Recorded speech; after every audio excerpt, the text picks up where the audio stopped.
The DealerSocket app is a great tool for accessing your customer database quickly, and one of the best ways to do this is to tap on the search icon at the top of the home screen.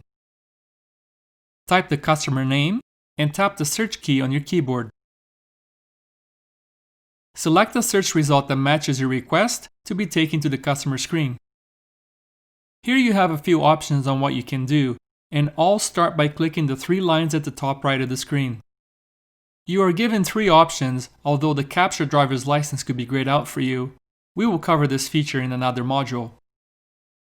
When you press Edit Contact, it takes you to this screen where you can edit your customer's contact info. Don't forget to press Save if you do.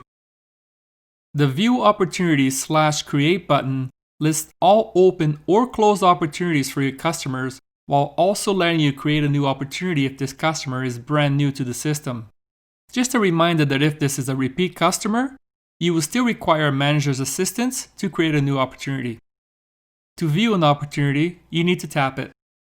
On this screen, you can read or add new work notes, view vehicle info, edit trades, or access more submenu options by pressing the three-line icon at the top of your screen.